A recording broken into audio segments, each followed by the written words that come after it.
百千万語南宋具我根検問徳十字願言如来真実義無常人人未明法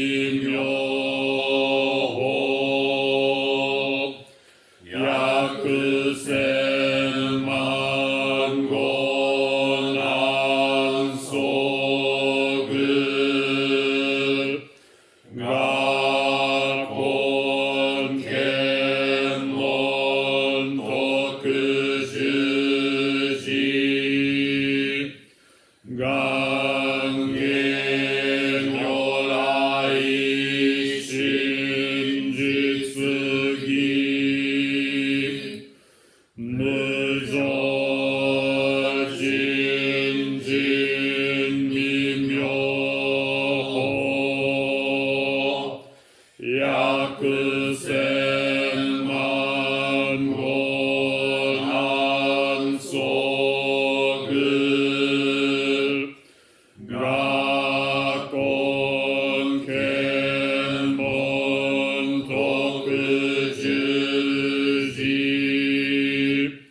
願言如来真実義。消防現像行事の話の続きを、したいと思います。今は、最後のところ、天丼余剰禅師についての、話です。先月お話ししたところに少し戻ろうと、思うんですね。で、いつもは日本語だけですけれども、今日は海外から、このストリームを見ている人もいるかもしれないので、英語も少し交えて、話したいと思います。Today I want to continue my talk on the Gyoji chapter of the Shobo Genzo. There are several translations on the internet. We usually use the Nishijima translation here, and you can find the English translation on the internet on the link that I put in the chat version. Right now here in Antaiji, the majority of the practitioners is from outside of Japan, mostly from Europe. One is from Kyrgyzstan. Still, the last couple of months I made a point of giving these talks in Japanese only. In the past, I was talking half in English, half in Japanese, so that the non-Japanese had less difficulties to understand. But recently, I make a point of talking only in Japanese, for one reason also to help the non-Japanese here to practice their Japanese, improve their Japanese. Like yesterday at an interview with Clément, and Clément asked me what he could do to improve his Japanese. Also, maybe in the future there might be more Japanese coming and he might be in a position to have to teach the Japanese. And what I said is, well, he wouldn't have to worry so much, because right now we accept only persons who do speak already a certain amount of Japanese, and Clément is one of those who speaks Japanese fairly well. So if you already understand a certain amount, the only thing you need to do is, well, practice it in daily life, and you will only improve. And the problem is if you don't speak any Japanese at all when you come, or you speak a little bit but you never practice it, then you don't improve, and the others are always forced to speak in English. So today I want to speak in English as well, because we're live streaming this, and there might be non-Japanese speaking viewers, but usually I speak in Japanese only, so that it's easier to improve. And the reason why I ask people to study Japanese before coming here is, well, obviously it's a Japanese monastery, and even though most of the Japanese practitioners here speak English, once you are the cook in the kitchen, you will also have to answer the telephone, and most of the people who call here speak Japanese only. There are visitors which you have to talk to, and if you don't speak Japanese, then everybody who calls Antaiji or visits Antaiji would be forced to study English before they come here, so that would not be fair. But today I want to also give half of the talk in English as well. まずは、先月も、取り上げた、ところですけれども、岩波文庫では、391ページの4行目からです。あるがいわく、衆生利益のために貪名愛利すという大きなる邪説なりというところがあったんですね。その前にいかに仏道の実践者がまずこの貪名愛利、簡単に言えば自分のエゴ、自分のプライド、自分のメンツ、まずここを捨てなければいけない。それを強調されたんですね。私は人からどう評価されているのか、どう見られているのか、みんな私のことをどう思っているんだろうか。そこを捨てれないんだったら仏道の実践者とは言えない。ところが、衆生を助けるために貪名愛利も必要だということを言うやつがいるんだと。そういう邪説、そんなとんでもない話をする連中がおると、道元禅師が書くんですね。で、それを読むと、まず、そんな人はなぜいるんだろう。衆生を助けるのに、エゴが邪魔に決まっている。自分のプライドが邪魔に決まっているんじゃないか。で、その時話したのは、例えばテレビを見る、テレビを出る、テレビ取材の申し込みがあって、テレビに映ると、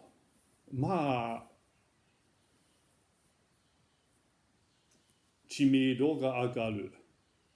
多くの人に見てもらえる。それは自分のプライドもちょっとくすがられるというか、ちょっと嬉しい部分もある。だったらテレビでない方がいい。でも、安泰寺は過去何度も出た、この間も、NHK に出たけれども、じゃあなんで出るか。それはまさに、こういう場所がある。安泰寺のような場所があるというのを知らない人に知ってもらうため。ですから、衆生を利益するためには、貪名愛利すというか、注目してもらうというにも一理あるにはあると思う。全くテレビにも出ない、ホームページも作らない、なぜならば貪名愛利しないといえば、安泰寺のようなところを探している人でも結局見つからない。で、私たちは今日まさにやっていることは、そのライブストリームですね。昨日、おとといも座禅を YouTube で生配信をして、で、明日は放散でしないんですけれども、明後日、本来ならリトリートする予定だったんですけれども、コロナウイルスのせいでこのリトリートを開催することはできなくて、いつものようにこの5日間は山内で摂氏のし、最初の日中もやっぱり生配信をしようと。実際にこの3日間のフィードバックとかいろんなコメントを見ていると、すごく良かったとか、そのおかげでみんなと一緒に座れたとか、みんなポジティブなフィードバックしかしないんですね。なんでお寺でライブストリームするのかけしからんという人が一人もいないんですね。で、やってみる方からしたら、そんなに難しいこと、大変なことではない。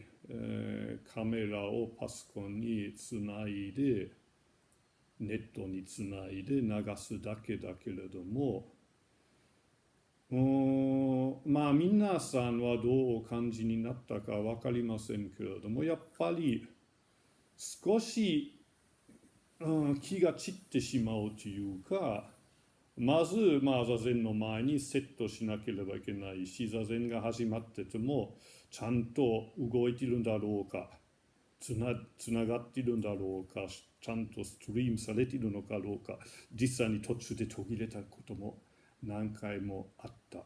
で、座禅儀の中では、生への放射し、万事を休息してと、道元禅師が書くわけですね。一切手放す。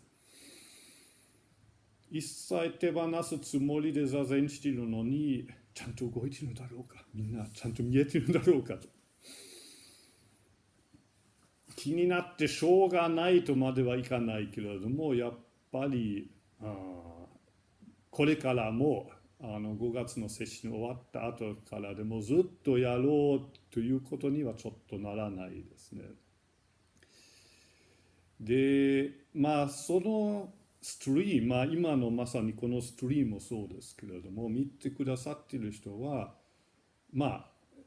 何かのためになっている、勉強になってくれたら、それはそれで嬉しいことですけれども、特に座禅の場合ですと、面壁することが基本。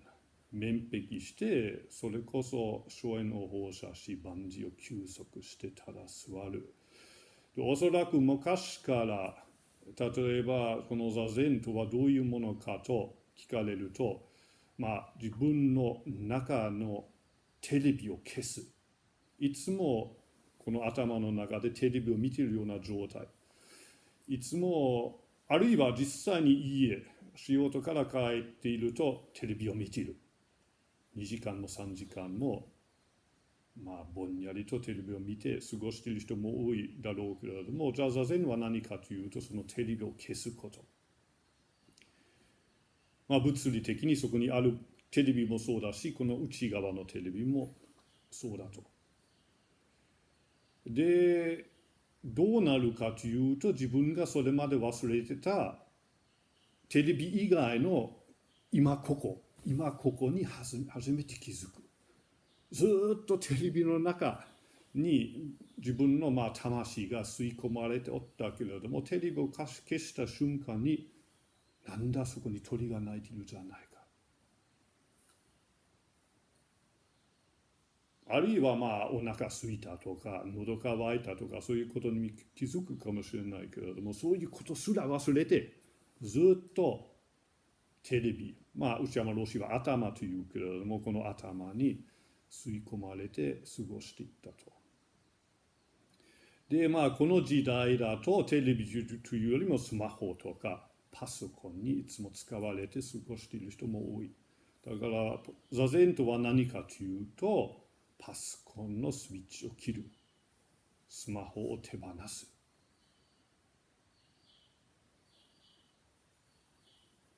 ですから座禅を生配信することは、ある意味はもう自己矛盾しているんですね。人に今ここに戻ってもらいたいのに、それがインターネットで流れないとできないというのではちょっと困る。もちろん私たちが日頃座禅している、それをストリームで見ているのが自分の実践の励みになるならば、それは大いにいいことですけれども、本当はそのスポーツ観戦のように人の修行を見て、じゃあ自分も少しやってみようという気持ちになるんじゃなくて、自分がやるからこそ意味がある。なので、今回、やります。5月1日、技術的な問題さえなければ、毎朝4時から6時、2時間だけですけれども、2時間だけやります。残りの13時間の座禅は各自でお願いします。これも、この天道如上禅師が非常に、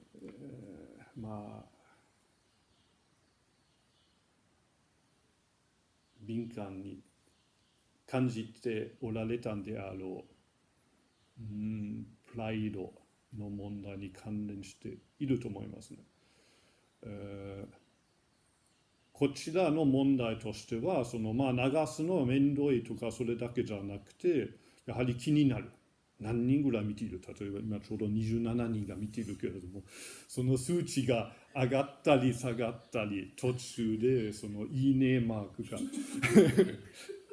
ついたりすると、やっぱり気持ちがいいし、次の日同じことやると、視聴者がなんか下がったとか、こういうのをつけた人がおったりとか、この前の朝の座禅も確かに2人ぐらいはなんでするんだろうと、まさにここで言われている自分はどう評価されているのか、どう思われているのか、衆生利益のためのつもりで結局自分の貪名愛利ばっかりやっているという、我々もよくよく気をつけなくちゃいけないところです。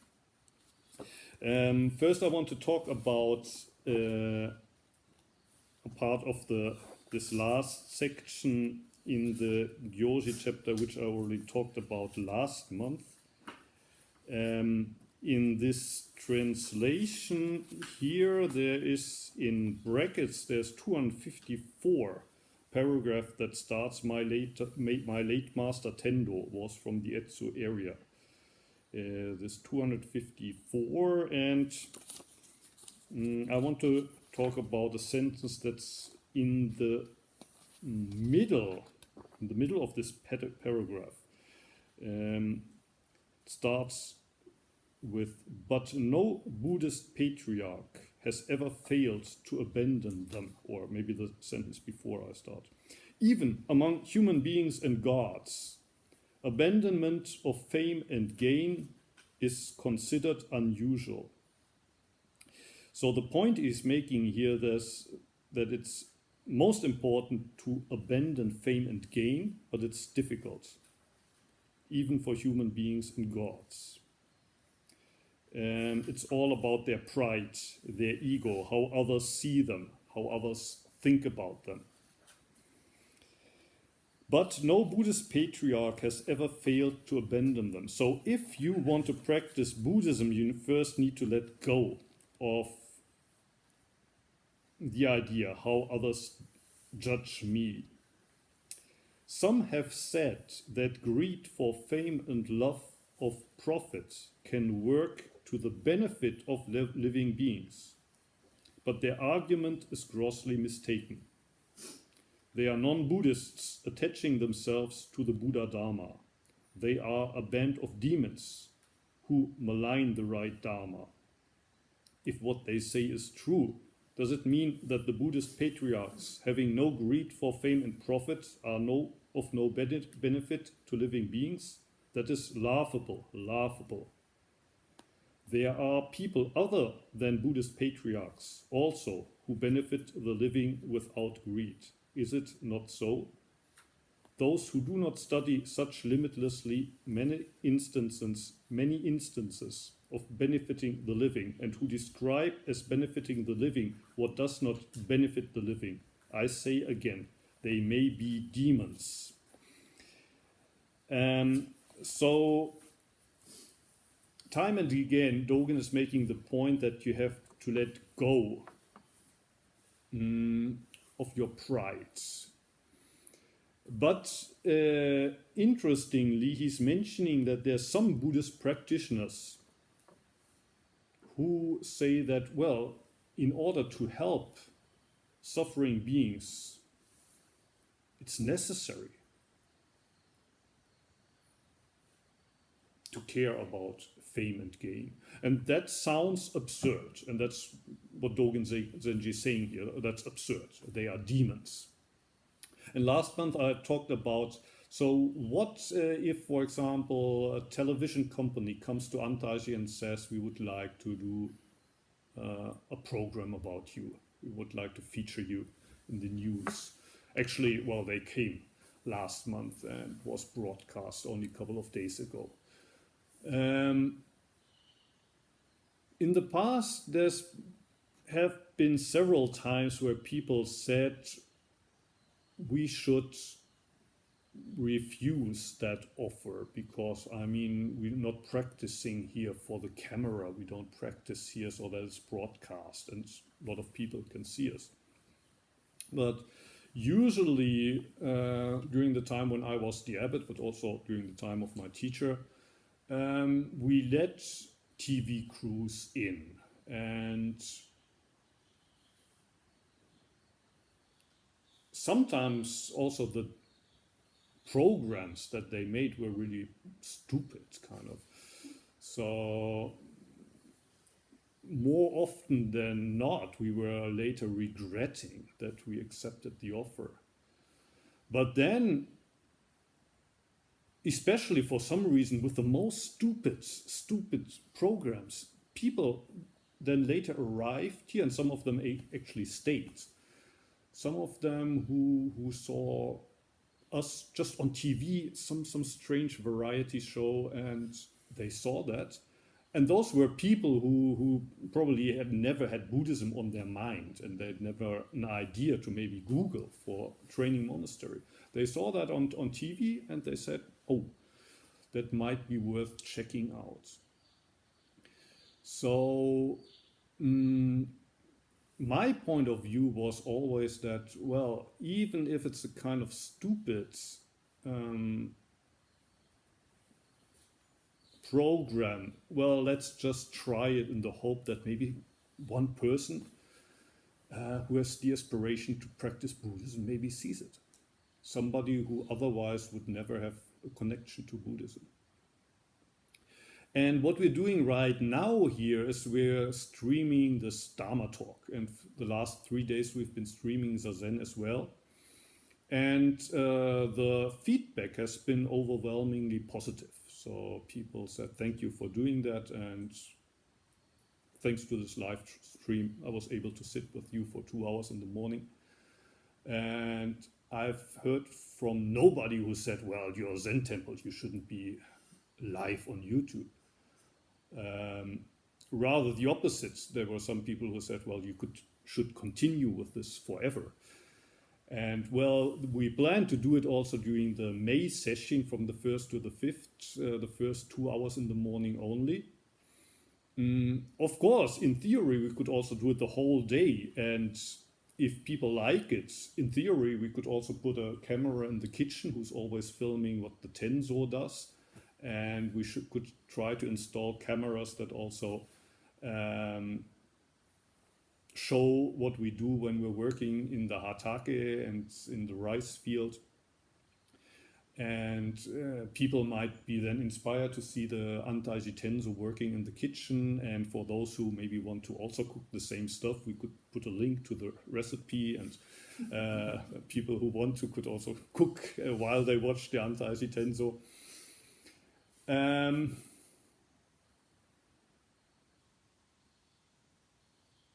Probably, technically, it wouldn't be too difficult to solve.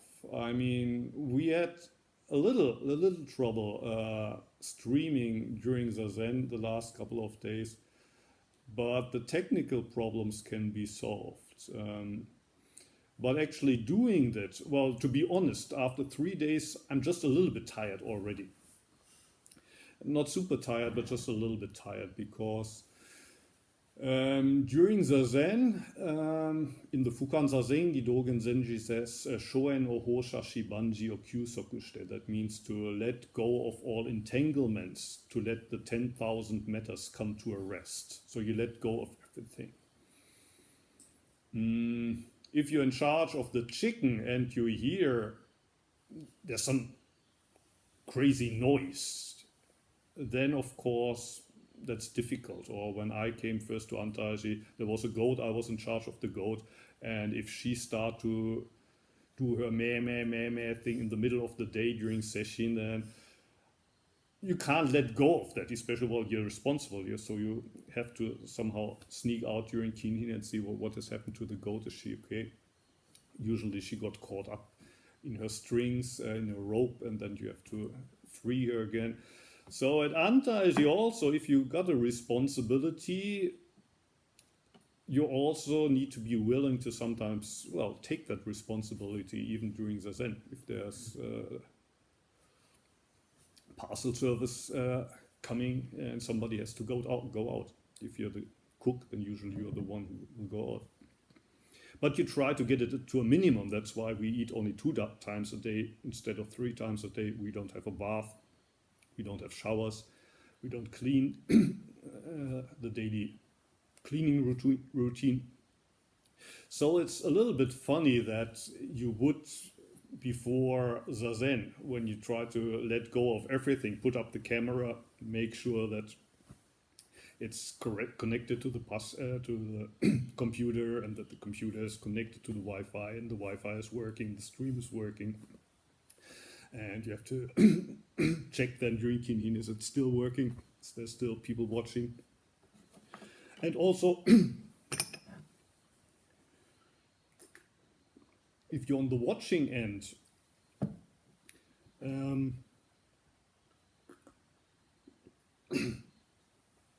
I guess even before the time of the internet, if you would ask a teacher, what is Zazen? I could imagine that 30 or 40 years ago, teachers would say it means to switch off the TV set. Like both literally, when you come home from work, you're sitting at home 2 hours, 3 hours, staring at the wall like Bodhidharma, except that there's the TV set between you and the wall. And the difference between, well, Bodhidharma and yourself watching the TV is that Bodhidharma switches off the TV, not only physically, but also inside. The idea is you switch off that inner TV set, and what happens is that you realize what you had forgotten all the time, which is basically what is happening right now here in that room, or your physical reality. You're hungry, you're thirsty, you might be hot. There might be a bird outside the window, and you ignored all of that all of the time because you were busy watching the TV set. And even if it's not the outside TV set, it's the inner TV set. And today people are probably less occupied by TV, but by their smartphones, by their computer, by their iPad. So Zazen means to switch off the computer, let go of the smartphone. And during a session, that would be 5 days, that you are liberated from the computer. So it's kind of strange that we would, during the session, then always be checking the computer. Is it still working? And of course, we do it in the hope that it maybe helps some people to motivate themselves to sit by seeing us sit, but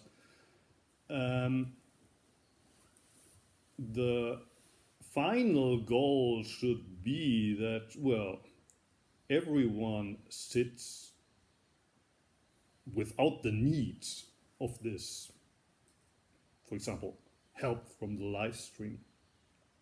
Zazen is not like watching soccer or baseball, where just watching others do it can be fun. It may be motivation to practice by yourself, but Zazen, seeing somebody else do it, shouldn't be the motivation for you to do it as well. So Also, from day after tomorrow, we will be sitting 15 hours a day, but we will live stream only the first 2. And if you want to join in the other 13 hours, you're also welcome, but switch off the computer. Even if you've got the computer on, you won't see us there. Well, I won't be in Antaji during the session anyway, but the rest of the 6 people. Yeah, and when you're on the internet, so obviously Antaji has a homepage, Antaji has a YouTube account, I have my own personal YouTube account, I have a Twitter account since a couple of months. And probably you all know what happens. In my case, through the YouTube account, I try to, for example, do things like this, Buddhist study, talk about topics that are on my mind, or people send me questions and I try to answer them on YouTube. But then what happens is you see, well, how people viewed my last video, how people gave me a thumb up. Like right now it's 28, a couple of minutes ago it was 30. I got 13 thumbs up. Right now there's obviously no possibility to give me a thumb down right now, but later when it goes on and people can see it after it's live streamed, you can also give me thumbs down. And you're always kind of watching that. Well, maybe not always, but you started for the purpose of promoting the Dharma, but then before you realize it, it becomes the same game that you try to get free from. When you sat down on the cushion, you realized, I don't want to waste my whole life playing that stupid game that everyone's playing. And a couple of years later, you live stream your Zen, and I'm happy about the number of people that watched you. So we try to avoid that as well. The people who watch these live streams might want to avoid getting sucked up by it rather than practicing by themselves, alone in front of a wall. Okay, let me continue. 少し先へ進みたいと思います。この邪説については、不仏法の外道なり、一応仏法をアクセッサリーのように身につけている外道でしかない、そういう練習。彼らは自分を PR するために仏教を使っているのに過ぎない。法商法の魔党なり、彼らは商法をそしる。悪魔のような鬼のようなものである。なんじが言うがごとくならば、不貪名利の仏祖は利生なきか。もし生きとし生けるもののためにプライドが大事というならば、そのプライドを捨てた仏祖たちは生きとし生けるもののために何のために立たなかったというのか。そんなはずはない。わろうべし、もうバカバカしい。また、不貪の利生あり、いかん。現にむさぼりを捨てて人のために働いている者がいる。それをどう説明するのか。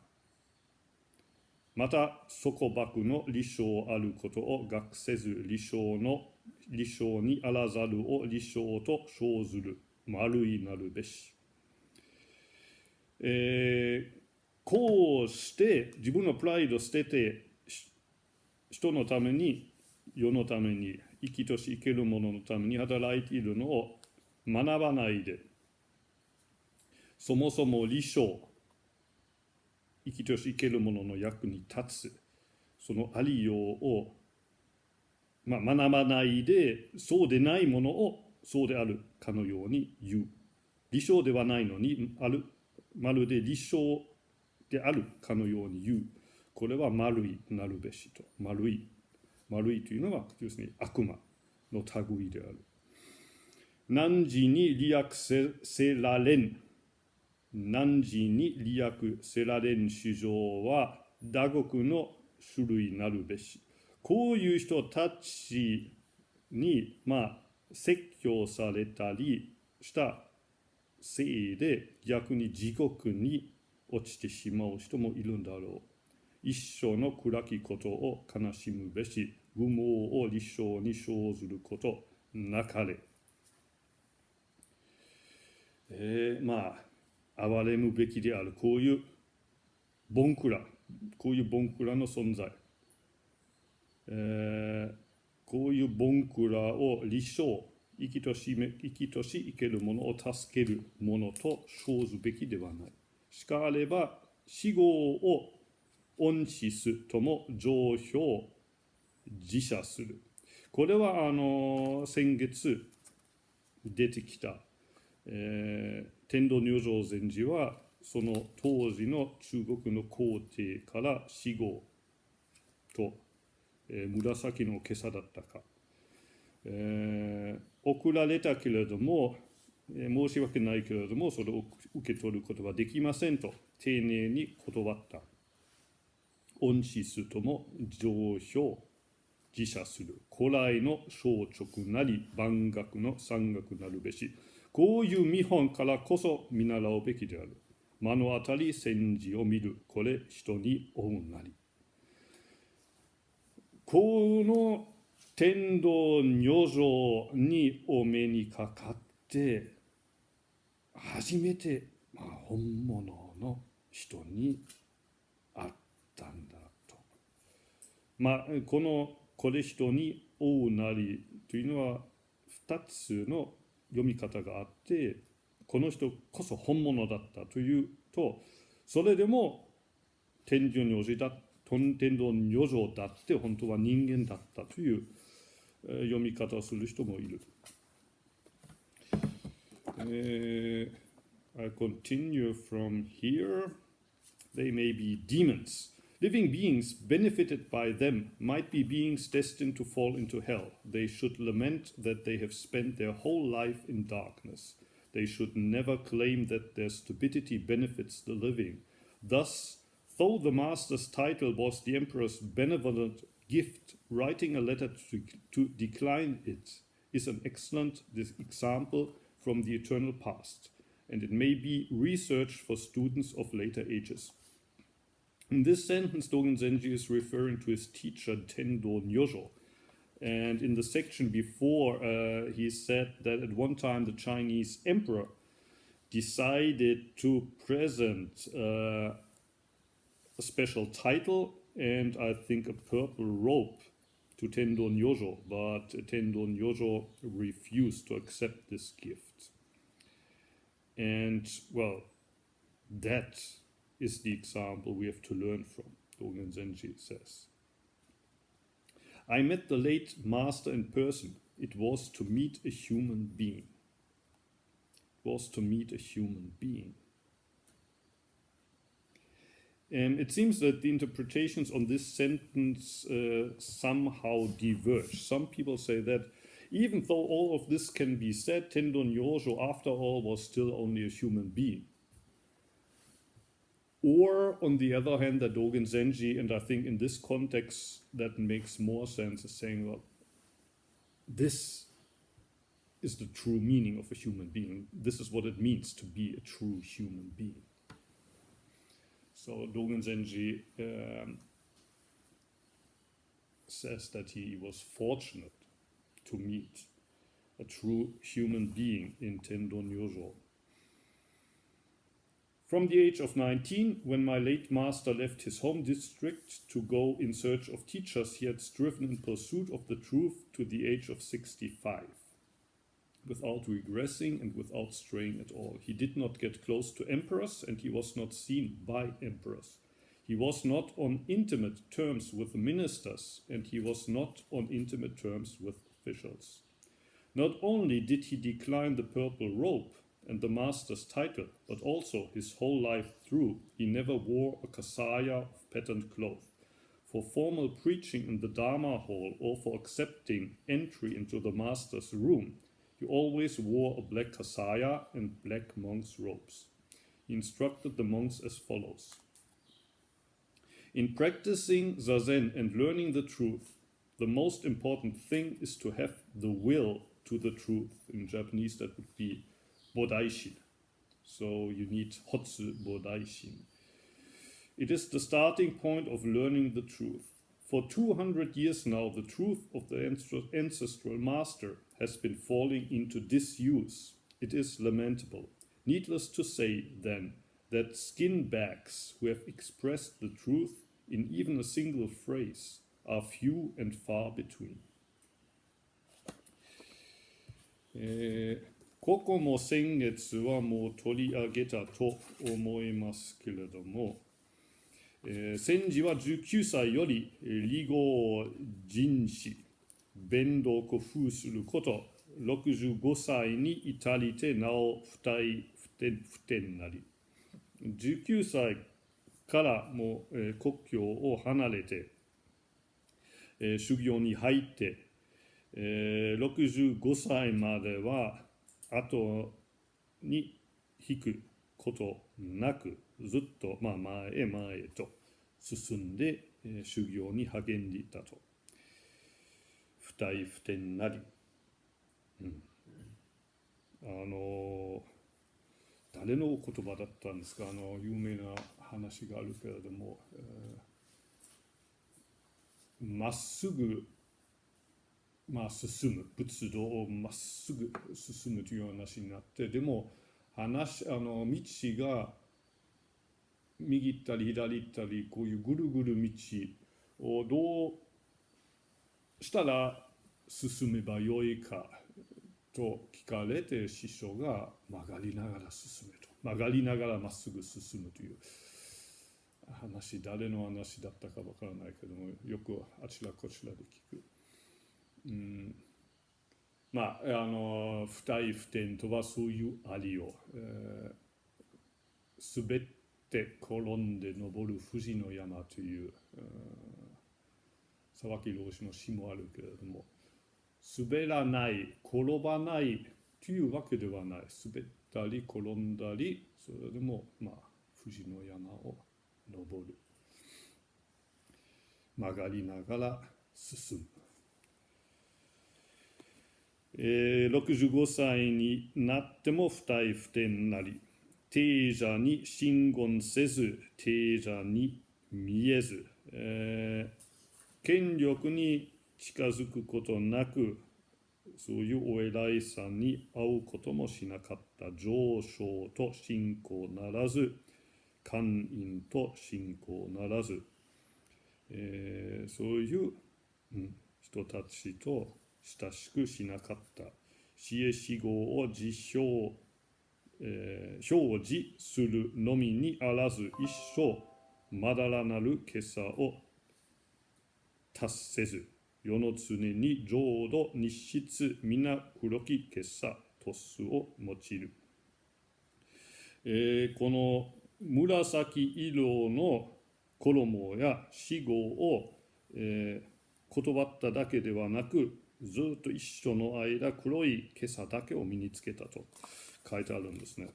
ところが、この話も先月したと思いますけれども、実際に歴史学者の研究によるとそうでもなかったと。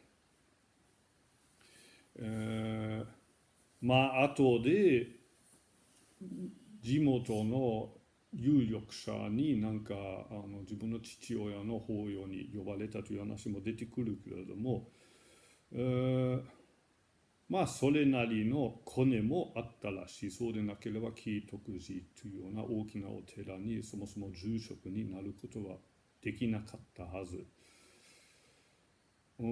だからそこは道元禅師が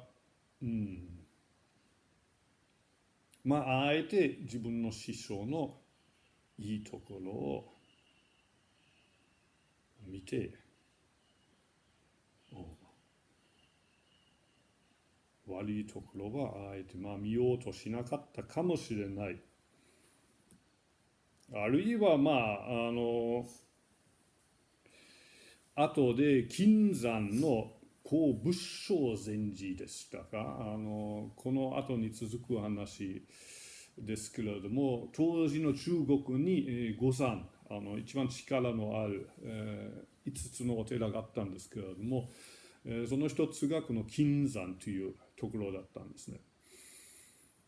で、道元禅師が京都に戻った時は最初には建仁寺に戻ったけれども、長くいられなくて深草の庵に入って、そして宇治の高尚寺を建てた。で、そのしばらく後だったと思うんですが、東福寺が、作られたんですね。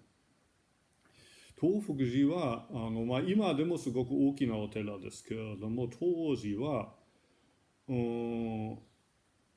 京阪電車の東福寺駅から鳥羽街道ですか、そしてその次が伏見稲荷。この伏見稲荷が東福寺の境内の中だったんですね。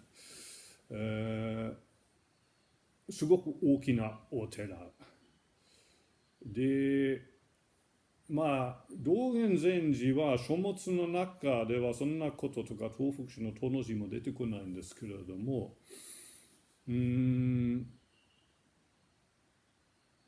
命がけで中国まで行って大きな自分の資産を使って、3、4年そこで過ごして、ようやく天皇女性に認められたわけですから、本来ならこの東福寺が建った時にまず自分に声がかかってもよかったと、道元禅師が思ったんじゃないかという人がいるんですね。そこに大きな寺を建つんだったら、じゃあやってくれと言われれば、じゃあやってみようかな。ところやってくれというお声がかからなかった。そうではなく、エニベネンという、臨済宗の人がそこに入るようになったんですね。この人も、中国に渡っているけれども、後に出てくる金山というところで仏灌禅師、これはこの孔仏性禅師とつながっているかどうかはちょっとわからないんですけれども、仏灌禅師というところで、法を伝えられたんですね。だからひょっとしてちょっと政治的なこともあって、中国には今はもう天皇女性を超える人がいないのに、なんであんなつまらない金山でどうせろくな主義をもしていないだろうエニベネンに東福寺が渡されたんだろうと、そういう話をする人もいるんですね。本当かどうかわからないけれども、私の師匠の方が上なのにと。で、この最後に書かれたことは一番重要で、道元禅師も絶えず強調されている。三千学道には第一道心が必要だと。学道用心中にもそういうふうに書かれてますし、天祖教訓もそうですし、十運動式、宇治の高尚寺のために書かれた十運動式にも、まず道心がなければこの僧理に入ってはいけないという厳しいことが書かれてますね。で、道心とは何かというと、それはまさに自分の語が料理を手放すことである。俺がという思いがまだ残っていれば道心があるとは言えない。一遍この俺というものを外さなければ、修行が始まらない。第一誘導心、これ学道の始めなり。今200来年、祖師道を廃れたり、祖師道を廃れたり、悲しむべし。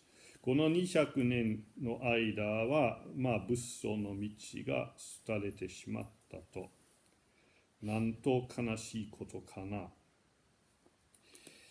大体どの時代でもそう言われてますね。今でも、明治維新に入ってから日本仏教がダメになった。徳川時代まではまだしっかりしてたという人もいるし。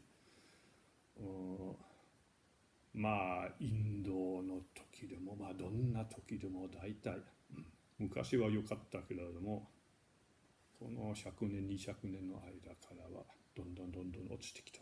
だから道元禅師の時代は今の我々からしたらあの頃の中国の禅こそ本物だったはずだと思うがちですけれども、あの時でもこの200年の間の仏教は全然ダメ。イワンや一句を、普通は道徳と読みますね。水野八百子さんはこのいつも道手と読ませますけど、普通なら道徳、要するに言い得る、表現するということですね。一個も言い得てない、表現できてない。イワンや一句を道徳せる、額少なし。でこの額には、6で、直突とも言う。これは5ですね。突は直突のことですね。それはいいけれども、6はいわゆる衣となってますね。額を衣と解釈してますけれども、これは違うだろう。水野八百子さんには申し訳ないけれども、一句も言えてない額というのはこの皮膚で包まれた、肉体のことだけれども、それは多分釈尊の時代から沢木老師もよく沢木老師は何ていう表現を使ってたかな。クソ袋と言ってたかな。なんとか袋。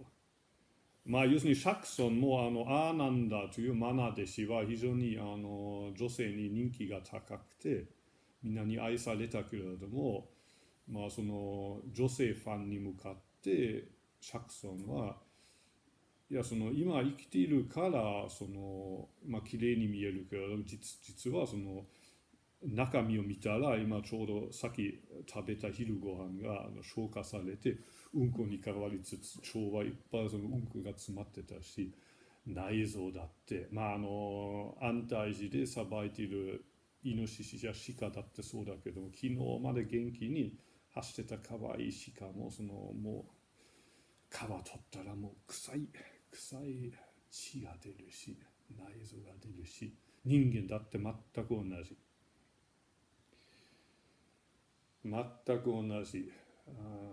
だからこの皮膚の中に溜まっているのはあそこのタンクに溜まった肉タンクに溜まっているものと大して変わらない。何が違うかというと、この体を使って座禅ができるというところぐらいでもそれもしないで一句も言えない額があるというと、まさにクソ袋でしかない。そういう額がこの200年の間増えたという話ですね。それがし、その神金山に呵責するに、今度ここに金山の話が出てきますね。一番力のある5つの中国のお寺の一つに、今、日本の曹洞宗では型と言いますけれども、自分の網代笠をそこにかけて、するわけですけれども、呵責というのは自分の杖、旅で使っている杖をそこに置いてしばらく暗号した。呵責するに公仏性、その時の宿藩住なりき。宿藩住というと、料理の最高責任者になるはずですけれども、水野八百子さんはここは従事職と言います。住職のことを普通は宿藩住とは言わないけれども、私もそれほど詳しくないですね。特にとにかくこの公仏書はその時の天蔵和尚であったのか住職であったのか分かりませんが、その時にそこに責任者としておりましたと。浄土して曰く、浄土したんだから天蔵和尚は浄土しない。やっぱり住職でしょう。ただ住職はなんで宿藩住になるんだろう。それはともかく浄土したわけですね。浄土するのはそのお寺の道長老師しかできないんですね。で、その浄土をしてこう言われた。仏法全道必ずしも他人の言空を求むべからず、ただ各自利益、利益と書いてありますけれども、利益でしょう。各自利益。格のごとく言いて、総道理と不寛なりき。運来貧でやと不寛なり。士官よ官各総見追尋。士官に観客に証券追尋するのみなり。仏性ことに仏法の機関を知らず、ひとえに貪名愛利のみなり。仏法もし各自利益ならば、いかでか人士報道の来古水あらん。信仰し、信仰、これ、公仏性、かつて三千せざるなり。今、諸法、長老、無道心なる、ただ、公仏性、ここの読み下しあります。仏法、いずくんぞ、彼が首里にあることを縁。古質。これも呵責と普通読むと思いますね。呵責。格のごとく言うに、仏性自尊多く聞くものあれど恨みず。この話、私の師匠もたまにしました。この仏法三千、仏法全道必ずしも他人の言空を求むべからず、ただ各自利益と、そういう人も言ったけれども、道元禅師はそうじゃないという話ですね。まず、英語で読んでみますか。英語ではこうなってます。So Dogen Zenji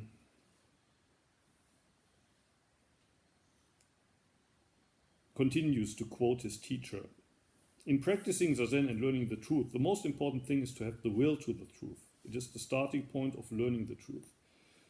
For 200 years now, the truth of the ancestral master has been falling into disuse. It is lamentable. Needless to say, then, that skin bags who have expressed the truth in even a single phrase are few and far between. And then he continues. In former days, I hung my traveling stuff at Kinzan Mountain, at which time the head of the table was Ko Bussho. In formal preaching in the Dharma hall, he said, in the Buddha Dharma, the way of Zen, you need not seek the words of others. Let each of you grasp the principle by yourself. So saying, he paid no attention whatsoever to what happened inside the monks' hall. The monks, senior and junior, also were totally unconcerned. They were only interested in meeting and courting official guests. Bussho was singularly ignorant of the pivot of the Buddha Dharma. He only craved fame and loved gain. If we could each grasp the principle of the Buddha Dharma by ourselves, how could there be old drills who went looking for teachers and searching out the truth? Truly, Ko Bussho never experienced Zazen at all. Old veterans in all directions today who have no will to the truth are solely the offsprings of Ko-Bussho. How can the Buddha Dharma exist in their hands? It is so regrettable, so very regrettable. When he spoke like this, Bussho's children and grandchildren would often be listening, but they did not resent him.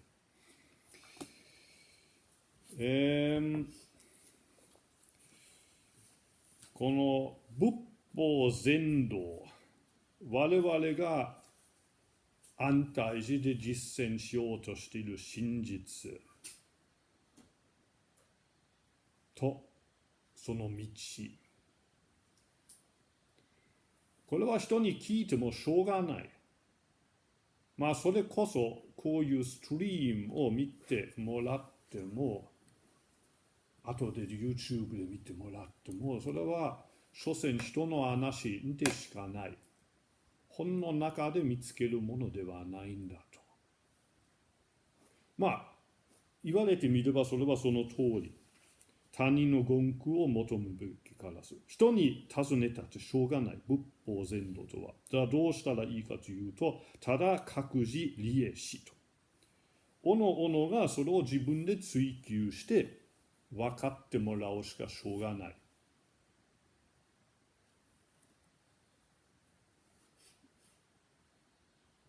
まあ、あさってから座禅をする。みんな並んで一緒に座るけれども、隣の人がいくら頑張ったって、それは自分の座禅にならない。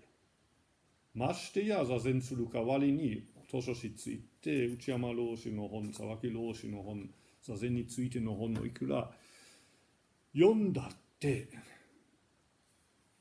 何の意味もない。何の解決にもならない。各自利益すと。一人一人が自分の問題意識を持って参求するしかしょうがない。まあ、安泰寺の冬暗号もそう。まあ一応午前中はここでみんなが決めた、テクスト。今年はまあよく勉強する天蔵記憶。みんなで当番制でやったけれども、それだけじゃなくて、3月の中頃までは自分の勉強課題を自分で決めて、まあ50ページほどレポートを書く。で、まあそれをみんなが印刷して最後に、私に提出する。今から2年ほど前だったかな。見てたらこれは明らかに自分が書いたようなじゃないんだよね。で、その書いたテキストを試しに Google に入れて検索したら、まるでそのまんま、載ったやつをただそのまんまコピペして載せて、まあレポートとして提出したやつがおったけれども、それはあの時は着発の予定が急にキャンセルになったよね。いろいろとわがままを言い出す人がおって、そんな練習を釣れるぐらいだったらもうここで早めにサムを始めたいと、まあエコさんが言ったかな。でもまあ2人はやっぱり着発がなくてもいろいろとストレスも溜まっているし、サム始まる前にちょっとオフ取りたいと、ちょっとタイムみたいな感じで。だからコピペのレポートを出した人もその時はもう安泰寺にいなくて、もう安泰寺に帰るんだったらもうちゃんとしたやつを書いてからちゃんと自分で書いて帰ってこいと。で最初の彼の言い訳は、いや私は先輩からどうせレポートは道長さんは見てないんだから何を書いてもいいやと聞いてたから、どうせ道長さんが読まないんだから、いや仮に私が読まなくたって自分の勉強のために来たんじゃないのと、まあ私がの言い分だよね。仮に私に読んでもらうためにレポートを書いてるんじゃないはず。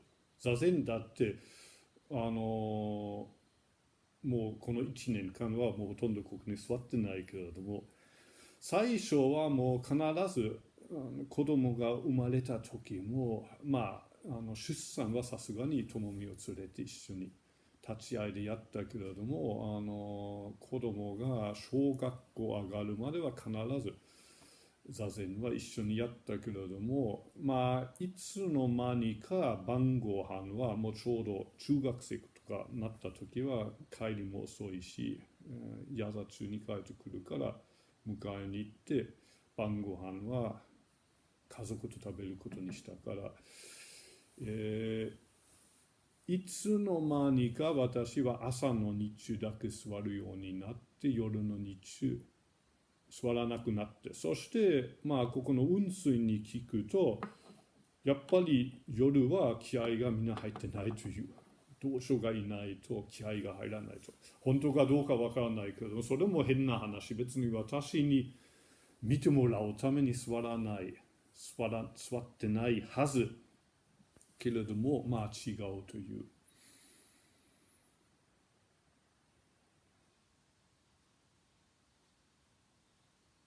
ただそれが事実で、それを認めなくちゃこういう僧林として集まる意味もない。今日だったか昨日だったかサムの休憩の時もそういう話が出たけれども、今からもう十数年前だったけれども、遊び半分で来てる人があまりにも多くて、私自身も疲れた。で昼まではちゃんと如常通り朝4時から日中座って朝食いただいてサムして、昼まではみんなでいつも通りやろう。で昼以降はそれこそ各自利益、みんなおのおのやりたいことやればいい。勉強したいことは勉強すればいいし、座禅したい人は座禅すればいいし、サムしたい人はサムすればいい。みんな食べなくちゃいけないんだから、それもみんなで協力して作りたい人で、他の人がおのおの自分の産休をやっている間に天蔵は天蔵をやると。ところがもう毎日昼過ぎるとお坊さんみたいな感じで、要は何もしなくてもいいだったら何もしない。何もしなくてもいいというか、好きなことをやりなさいと言ったけれども、好きなことをやりなさいと言われると、じゃあ何もしないと。仕方ないから、いつも同じ一人二人が天蔵でご飯を作ったら美味しそうな匂いがすると、みんなぞろぞろと部屋から出てきて、なんかうまそう、僕の食べるものないかなという感じで、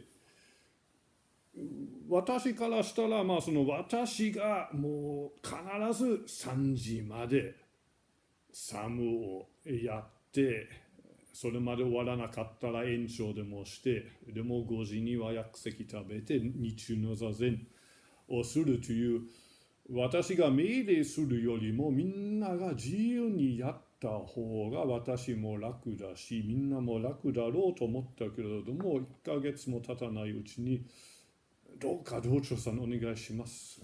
元の作業に戻してくださいと。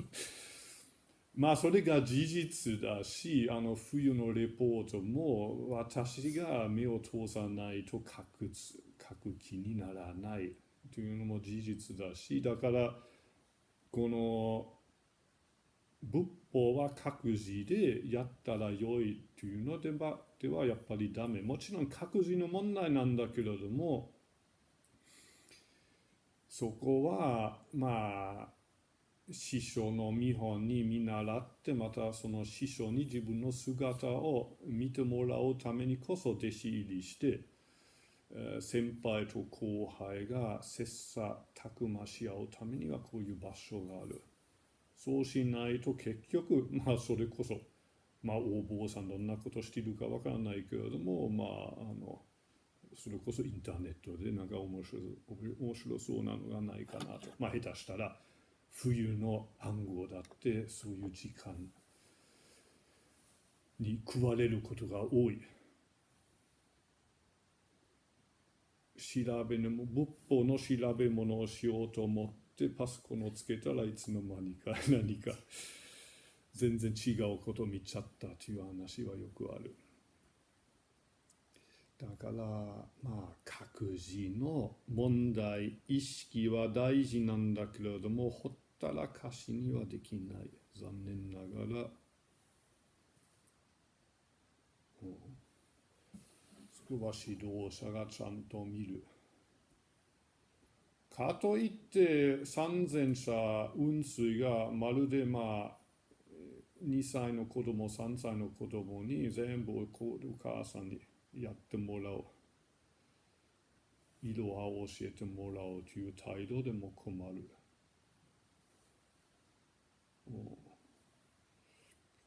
自分のケツぐらいは自分で吹けと、まあ安泰寺のホームページにもかつて書いてあったと思います。未だに書いてあるかもしれないけれども、そういうふうに書いていながらやっぱりこちらはしょっちゅう人のケツを吹くという覚悟ができてなければ話にならない。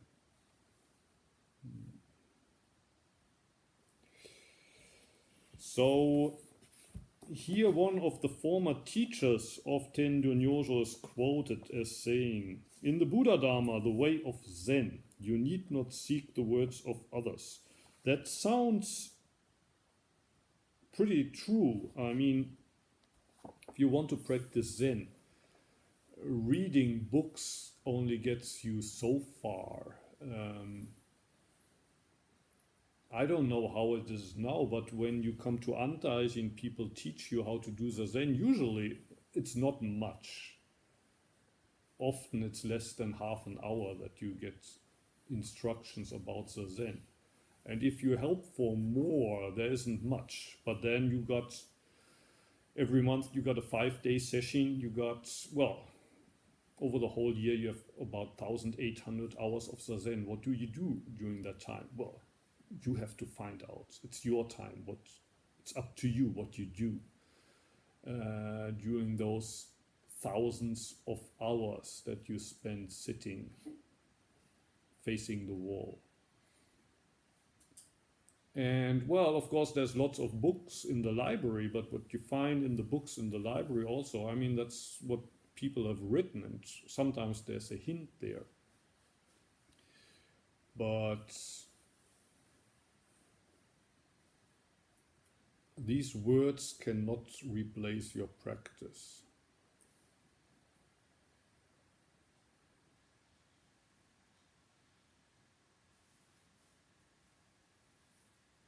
So the question is, why are you here? Why are you here? And if you don't know the answer to that, nobody can help you.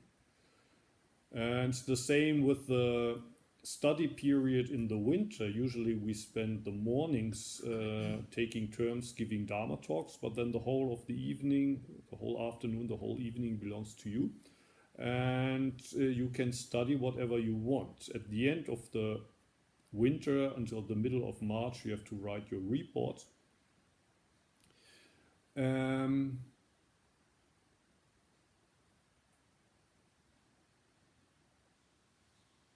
But yeah, basically it depends on you, what you want to study and what you write. And it happened once, about 2 years ago, I think it was. Just like this year, that year there was no takuhatsu. It was because, because of the situation in the Sangha at the time. People were a little bit stressed out because of things that happened in the winter, and Eko-san decided that we would skip takuhatsu and start samu right after the winter, right in the middle of March. And people had just submitted their report, and I think 2 or 3 said that rather than start samu right at once, they needed some time off. So they decided to take 2 weeks off or so and then join samu later. And when I read the report of these two persons and what they wrote there, it sounded not really like their own words. So I Googled on the internet and I found this stuff, that the whole report was from the internet. They just copy-pasted it from the internet, and I emailed them that, well, if they want to come back to Antaiji, they should first submit a whole 50-page original report about what they studied or what they really want to study here at Antaiji.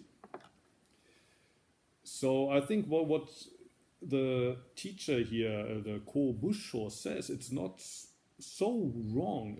I mean, it's up to you. What do you really want to study? And when I wrote these emails, one of them responded, but I heard from one of my senpai, I heard from one of the older students that Docho-san, you wouldn't read the reports in the first place, so it wouldn't really matter what you write, because the abbot doesn't read the reports anyway.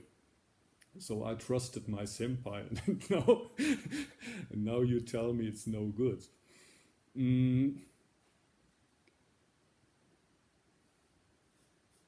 Of course, I mean, you don't write these reports for somebody to read them. Of course, it's nice if somebody reads them and if you get some feedback, but just as you don't sit zazen for me. In the beginning, when I became the abbot, until my kids were got to, I think, middle school or maybe the later half of elementary school, I would usually sit all of the zazen with the sangha. But then when the kids got older and they came back from school later, I had to pick them up. I decided I skip evening zazen and I eat with my family.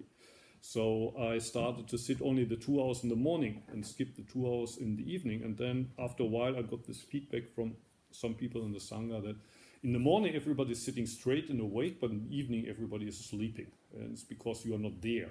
There's no tension. And again, I was a little bit surprised because, I mean, you don't sit zazen for me. It's not that I want you to sit for me. If I suppose that you want to sit zazen, and that's why you come here. On the other hand, if you are in a position of responsibility, you also have to accept that that's the reality of most of us. So, of course, in the winter, writing the report, it's your study, it's for you. On the other hand, if, for example, you as the abbots show no interest in what the people write, then, well, they get the feeling, well, it doesn't really matter what I write. If, for example, the sesshin would say, everybody can sit in their own room, and we just come here at 9 and then at 3 o'clock for the meals, and there's no need to sit all together. Why don't we sit all solitary? Then probably it would be hard for most of us to sit the whole 5-day session. Of course, it helps to be together. And Eko-san told the story a couple of days ago, how, I think that was before Eko-san came here, more than a decade ago. One point I said, because I was also kind of tired of all the travelers passing through Antaiji, I said, let's all practice together from 4 o'clock in the morning until lunchtime. We do the normal schedule. Then after lunch, you can decide by yourself what you want to do. If you want to do work in the fields, that's okay. If you want to read books in the library, that's okay. If you want to do a half-day session by yourself, that's okay. People will also have to eat, so some people will have to cook. You can arrange by yourself how you want to do that. So basically it's up to you. Or if you're tired, you can also take a nap and sleep. What happened is that everybody thought that, oh, that's great, from now on the second half of the day is a hosan. So we all have obosan, nobody has to cook either.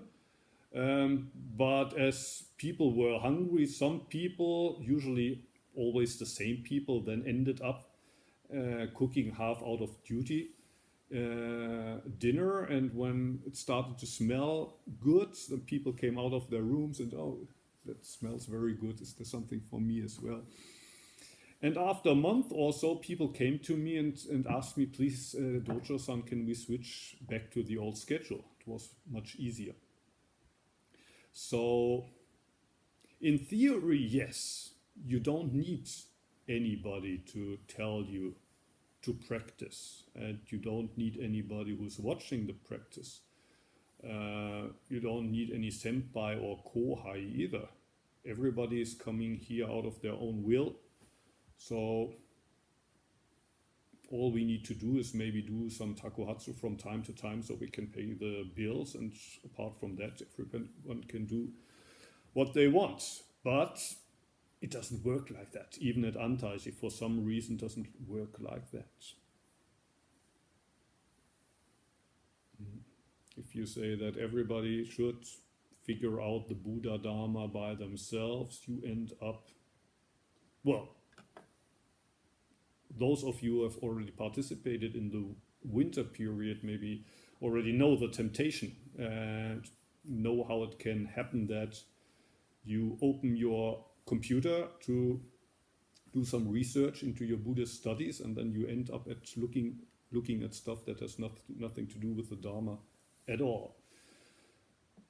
But that's actually pretty natural. That's the natural thing to happen. So that's the reason why we don't say, well, you can use the whole day, the whole year, just as you want. It's good to have communal practice and share this practice, and there's also this, what in Japanese is called sessatakuma. People clash against each other. Sometimes there's conflicts, but that also helps. Okay, there is, I don't know. Maybe we stop here for the time being. まあ、ここで一旦切ってしまいますか。その、まあ、切りのいいところではあると思いますね。YouTube でご覧に、なっている皆さんも、もしここで質問等ありましたらチャットに書いていただければ、また皆さんもいつものように何か質問したいことがあればしていただければいいと思います。My talk for today will end here, but if you want to ask questions, you have the opportunity to write them into the chat function. I don't see any comments up at this point, but if you have comments or questions, whatever, now would be the time to ask. Anything related to the talk or unrelated as well would be okay too. 皆さん、何かありませんか？はい、お願いします。So this Kakuchi Ria. The what? Kakuchi Rie. If it's possible to force yourself to practice, but by outside circumstances, like, for example, going somewhere far from every people and, providing yourself with all necessities and having no ability to use internet or to read some books that are relevant to Buddha Dharma, to Zazen, and to all of this stuff. Will it work the same as practice in a temple? Or, in other words, is the only point of practice in a temple is that you're kind of forced to, you're willing to be forced to stay on the particular path, or there is something else besides of it in staying in temple? I think in practice it would be quite different. I mean, I never practiced alone by myself in the mountain for a long time. I did it once after I left Tofukuji before I went to Hoshinji. There was a time where for 5 weeks or so I lived in a tent in the mountains, maybe 40-50 kilometers south of here. In the beginning, the idea would be only doing Zazen for these 5 weeks, but I ended up sleeping most of the time, also because I was tired from the Tofuguji experience. But maybe also, well, because there was nobody with whom I could share the practice. But I mean, the biggest difference is when you're all by yourself in the mountains living as a hermit. You have nothing to follow but your own yardstick, your own idea what true practice is. And nobody can question that yardstick. And living together in Antaiji, the most, well, maybe frustrating thing as well, the most painful thing, but then also the most important thing of this practice is that people always question your yardstick all of the time. They always question your idea what practice is. And even if you think that your view is right, you don't get through with that.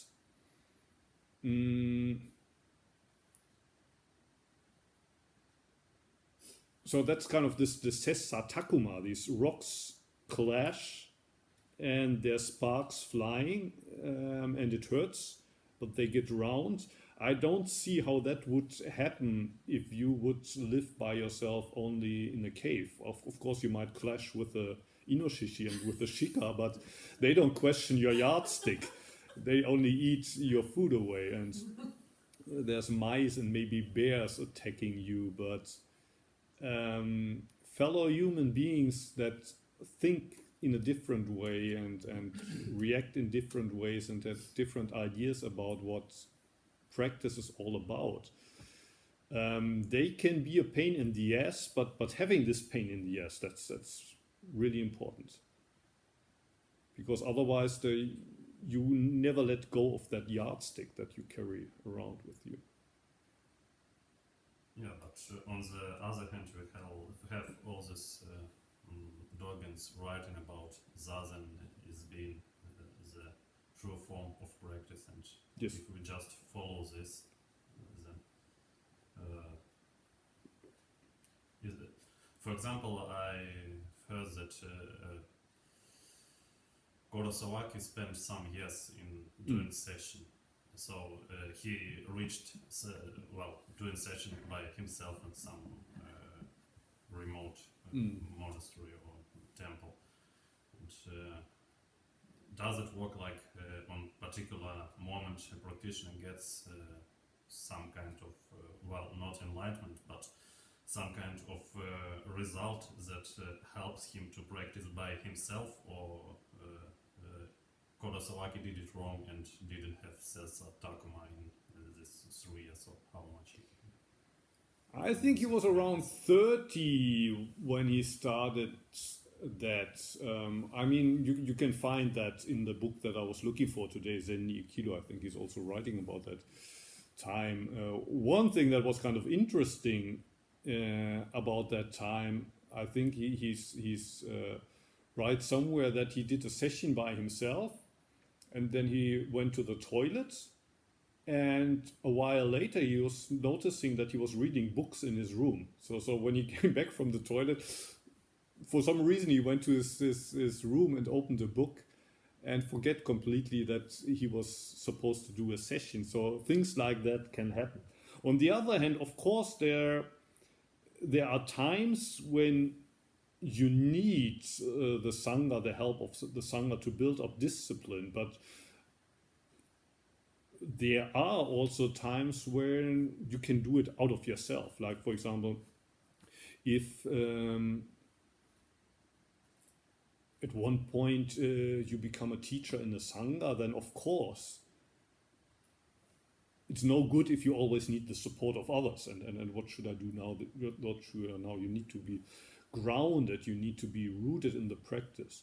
But for example, in my case, when I, after Tofuguji, went to the mountain, I wasn't there yet. But then 5 years after that, when I went to Osaka to the park, then I could at least get up each morning and sit for 2 hours by myself, even if I was alone. Even if it was raining and I could expect there was nobody coming anyway, I would still get up and sit. So you get to that point, but even then it was still for me helpful, or again an opportunity to learn, to get back to Antaiji now as the abbots. And well, then I don't have a teacher, but I have the Sessa Takuma from all the people that come. And I get the Sessa Takuma, the rock grinding from my wife, who's also pretty strong character. I don't say that I could have done without it, but I learned from that as well. So, I mean, yeah, solitary practice can also help you to build up discipline and strength, but I wouldn't do it too early, and I would maybe not do it for a too long stretch of time. Because otherwise you can go off in funny directions and you don't notice because, well, you have only your own yardstick to check, and your yardstick always tells you you're right.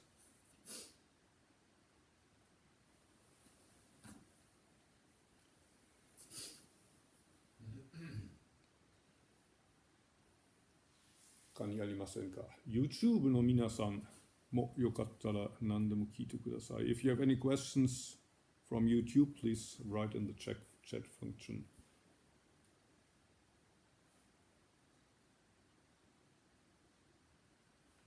いつもコメント多いけれども、今日は珍しく一人もコメント書いてない。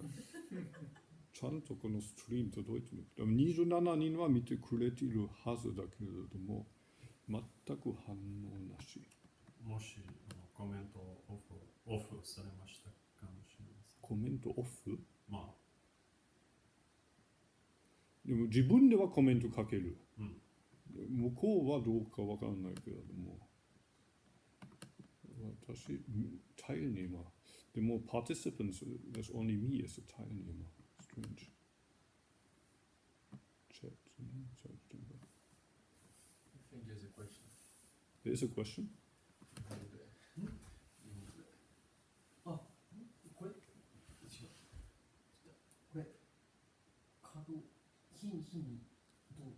座禅は安楽の訪問なのになぜ休みが必要なのでしょうか。はい、私のここではなぜか出てこないんですけど、どうやら人のデバイスで見たら加藤さんから座禅は安楽の訪問なのになぜ休みが必要なんだろうかという質問が来てます。接心の時は私たちは休みとは言わない。内山老師はこのいつか接心は一中の座禅のようなものだと言ってますから、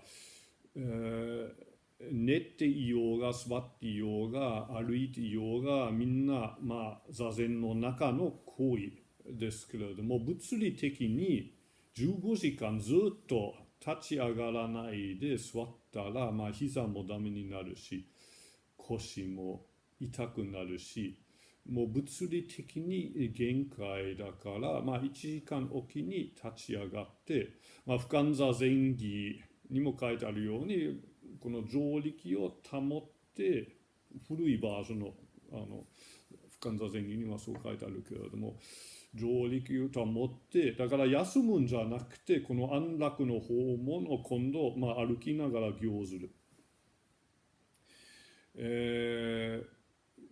9時過ぎると部屋で横になって横たわるけれども、もう休みタイムじゃなくて今度は寝る禅になるわけですね。トイレ行く時もちょっと一服して、私はよく言うんですね。近隣中にトイレ行く人はいる。で、それはそれでいい。トイレ行かなくちゃいけない時は行くんだけれども、その半分休みみたいな感じで近隣中をトイレ休憩として使ってもらうのはちょっと困る。ましてやトイレのついでにちょっとジュースを飲んでみたりとか。そうじゃなくて、トイレ行かなければいけないときはゆっくり静かにトイレ行ってまっすぐに帰ってくる。休みではなくて、それは座禅の、中の行為。座禅の中で座ったり歩いたり、用を足したりご飯いただいたりということですね。ずっと物理的にこの体がずっと座っていられるんだったら、それは15時間ずっと座ったって、24時間座ったって構わないけれども、それは人間にはできないことだと思いますね。またしなくたっていいじゃないか。その金品だって15分やるとそれほど疲れない。大阪城公園でやった時は20分まで伸ばしたんですね。寒い中で老発接心で20分金品すると逆にこっちが疲れるんですね。40分座禅をするけれども早く金品終わらないかなと。寒いしフラフラになるから、だから安泰しては15分座って15分歩く。片方が修行で片方が休みではなく、それがセットで修行だという考え方ですね。はい。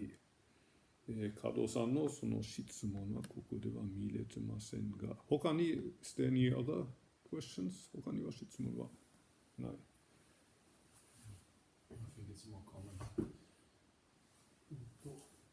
マヤ陽子さん、加藤さんが見えないのかなって書いてあって、次にマヤ陽子さんが何を質問していいのかわからないだけです。なるほど。また加藤さんが托発しないで休みたいの話で思ったのです。托発しないで休みたい。その前の。ここで見れる。結構ありますね。なぜ見れなかったんだろう。はい、皆さんありがとうございます。コメントありがとうございます。あるがいはく主上より。無法 you know Durkheim. Yeah, Durkheim is a famous German who also taught Zen and body work. When I got into the Zen at age 16, I had the idea that there's no real Zen master in Germany. It was 1984, 1985. There were Zen masters in Europe at the time, but I hadn't heard about them. And the only name I knew was Durkheim, who was living in the Black Forest at the time. So I wrote him a letter. He was already in his 80s, I think, but in a very nice way, he wrote me a letter back. So I was asking him, Durkheim, for a recommendation where I should go in Japan. And he said, well, if you want to practice Zen, then come to me to the Black Forest. You can practice Zen here. But for me, it was too much of the body work, and it was also expensive than the Black Forest. So I never met him. Durkheim, Japanisch, Titel Japanisch reden, ist das nicht unflexibel? There's a guy writing in German that that's not very flexible if the title is in Japanese and I speak in Japanese. Well, it's not very flexible if you comment in German. Or if you want to follow the Dharma talk in a Japanese monastery, flexibility would mean that you can do that in Japanese or in English. Today I spoke in English. That's not flexible enough. Or is God Japaner? No, but God is not German either. Yeah, sorry. Erleuchtung gibt es nur auf Japanisch, habe verstanden. Viel Spaß noch bei der Ego-Show. Das ist in jedem Fall das Gegenteil von Erleuchtung. Thank you for all English videos you make. Yeah, thank you for watching. 見えないのかな？いや、先まで見えなかったんですね。何を質問していいのかわからないだけです。はい。無理に質問しなくても結構です。托発しないで休みたいの話で思ったのです。はい。時はちょっと大変な時期だったんですね。本当はあんなわがままは言わせないですね。托発の代わりに休みを取りたい。ただ、本人も大変だったし、その状態で安泰寺置いてても邪魔なだけだから、じゃあどうぞ、2週間でも3週間でも休みを取って、でまたやる気が出たら戻ってこいと言ったわけですね。まあ本当はそんなわがままは通らないんですね。有心さん、道仙さんのライブと重なっていって、それは申し訳ない。29日今日。なるほど。彼らはいつも29日やってるから。はい。聞いている人がばらけているのかもしれません。それは申し訳ないな。はい。ここではこちら今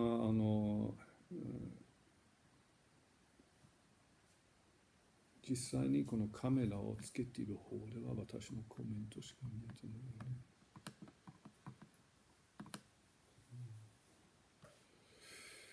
はい、皆さんもよかったらどうぞ何でも聞いてください。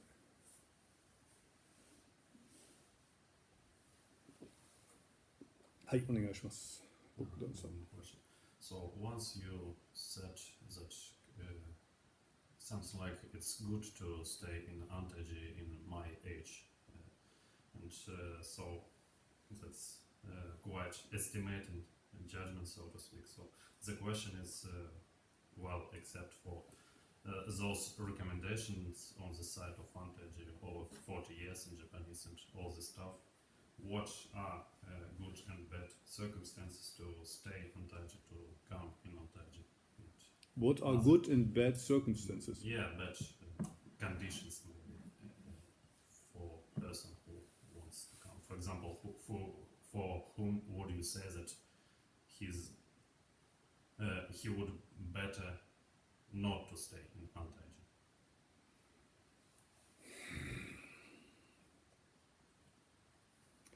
For whom is it better not to stay in Antaji? Well, I mean, the most important thing is, of course, that you have the motivation that you want to do this. And the last couple of years, we made this rule that you should be between 80 and 40 years. If you are 15, it's kind of still young. I mean, I don't say that a 15-year-old cannot practice Zazen, but well, in many countries, you're considered a grown-up when you're 18. In Japan, it's when you're 20, but still you graduate from high school when you're 18. And many people have problems with the 40 years rule. Why can't a person come when they're 42, for example, or 45? It's mostly for kind of, physical reasons. Well, also mentally, you're less flexible, you learn not as fast when you're young, but it's mostly physically, you're not so adaptable anymore to Samu, to the cold. I can feel it by myself. It's just not the same. Probably Eko-san feels it at her age, or Takahashi-san. It's just not the same thing. So even though people think they are fit at 45, usually we say no, sorry. And if you think that you don't need any Japanese and that it's arrogant to ask people to study Japanese before coming to a Japanese monastery, then also maybe you should look for a different monastery where you can talk German or English. Of course, Shakyamuni didn't speak Japanese, so you don't need Japanese to practice Zen, but then you don't have to come to Japan to practice Zen as well. So if you think, I want to do it in Japan, you should study a certain amount of Japanese. It doesn't have to be perfect. But otherwise, I mean, I think it's arrogant to come to Japan and then say, I can't answer the phone. Sorry, somebody has to do that for me. Somebody has to greet the guests for me. And another thing, it's kind of difficult is if you have some mental issues. In a way, we all have mental issues, otherwise we wouldn't be here. The fact that we're sitting here means that we're not kind of normal people in the sense that, well, people are called normal people in the world. So who of us can really claim that we are really okay upstairs. On the other hand, if you have really some issues that need treatment by a doctor, even if you think you can do it by yourself here in Antaji, maybe it's not the best place to come. And there have been a good amount of people in the past who had psychological problems. They saw a psychiatrist, they got medicine, but then they decided that it's not, they don't want to take the medicine anymore, they don't want to see the psychiatrist anymore, but they're going to cure their illness by doing sessions at Antaji, and it usually didn't work out well. So if you have these issues, maybe better see a psychiatrist. Zen practice cannot substitute psychiatric treatment, unfortunately. Apart from that, I couldn't think of any conditions in which you should not come to Antaji. I mean, if you're in the age range, you speak a reasonable amount of Japanese, you want to practice at Antaji, you're healthy, then, well, give it a try.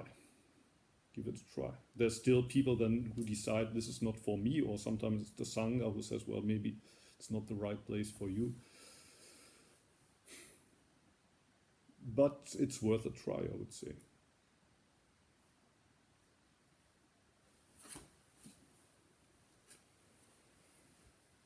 はい、他にはありませんでしょうか。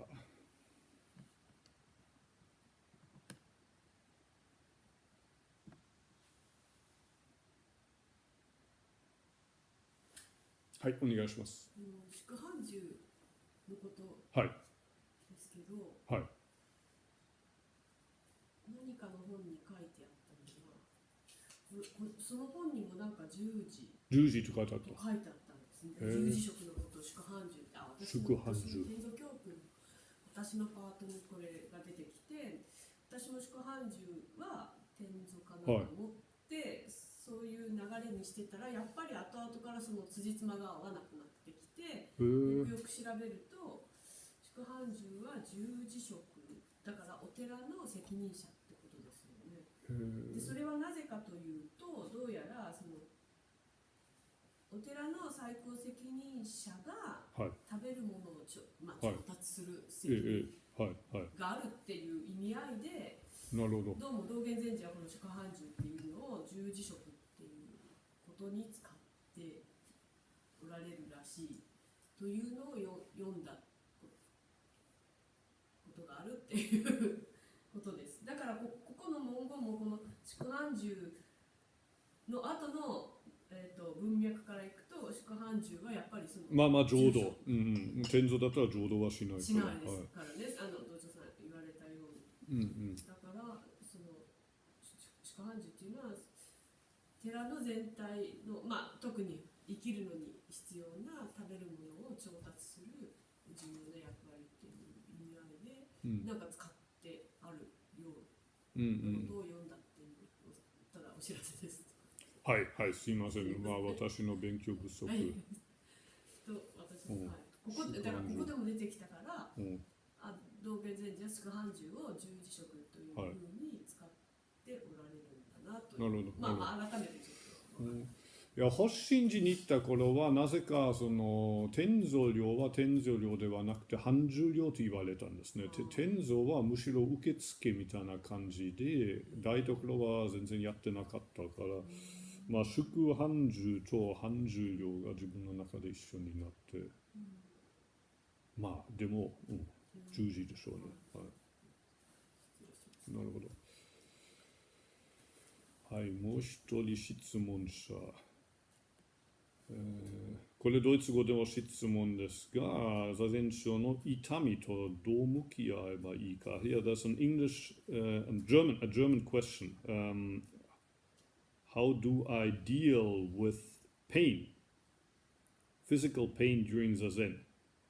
Gedanklich means basically, well, in thoughts, or maybe on the psychological level, I would say. So dealing with pain during Zazen, well, one point, well, Dogen Zenji only speaks about sitting in half lotus or full lotus, but of course you don't have to be attached to that. If you can't sit in half lotus or full lotus for the whole period, try to sit in Burmese posture, or what quite a lot of people do in Antaiji. They sit in a kneeling position, but they use the cushion to put under the buttocks, and then you kneel on that cushion, which is also okay. Or if even that is impossible, you can try sitting on a chair. But probably whatever posture you choose, after a certain time it starts to hurt. And the impulse when it starts to hurt is to move around a little bit to avoid that pain. And moving is not zazen. So when you do zazen, you should try not to move. But you want to move. So what do? So you start to grind your teeth and fight against the pain. So you start to count the minutes. In Antaiji, well, you're not supposed to bring a watch into the Zazendo, but the Jikido who hits the bell, he has a clock sitting in front of him. And maybe if you're sitting close to the Jikido, you can get a look at the watch. And if you see it's only 5 more minutes, then, oh, okay, I can do that. But if you then see, oh, it's 20 more minutes, then you go like that. And, well, you either try to fight it or you try to escape it. But at one point, probably you get to that point where you can't fight anymore and you can't escape anymore. So what do you do then? Well, there's only one thing you can do. You can only just, well, accept it. You can only sit with the pain, which is easier said than done. I always tell the story, but I'm going to tell it once more. Like at one point, usually it was the 3rd day of session, I always got to this point where I thought this is killing me. And even if I can somehow, how do you say, find my way through, or kind of, how do you say, well, fool myself and somehow move around until the end of the session, I don't want to do that. And grinding my teeth, I can't do. I get to that limit where it feels like I can't do it anymore. Either I get up and leave, or I'm gonna die on the cushion. And of course you can always get up and leave, but as long as you don't do that, then you have to face this reality that it might kill you. And when I asked my teacher at one point, what can I do when I feel like dying on the 3rd day of session? The teacher said, well, don't worry, we have a graveyard behind the Zendo. And we're going to build a grave there for you. Your tombstone is going to be there. And at one point, I just told myself, okay, I'm going to rely on my teacher, and if it should really happen that I die, then I'm going to have a grave here at Antaiji. It's a beautiful place to be buried. And that makes it easier. Makes it easier if you just sit, even if it kills you. Once more, you shouldn't destroy your knees or ankles violently, so try to find a posture that allows you to sit for 1 hour or 45 minutes or whatever long you sit, without ruining your physical health. But even then you will have psychological pain. And the only thing you can do with the psychological pain is accept it. Annehmen. annehmen und das bedeutet auch loslassen. To accept it means to let go of it. Letting go of it doesn't mean that you can push it away into a corner. The pain won't allow you to push it into a corner, but you can let it go by completely accepting it. And that's the only thing you can do with pain and with suffering in life on the whole. That should be your basic attitude. The liberation from suffering happens when you accept suffering. And you give up the ego that says, but I don't want to suffer, I don't want to suffer, I don't want to suffer. Suffer, suffer, suffer, and you're free from suffering. In that moment, when you succumb to the suffering, you're free from the suffering.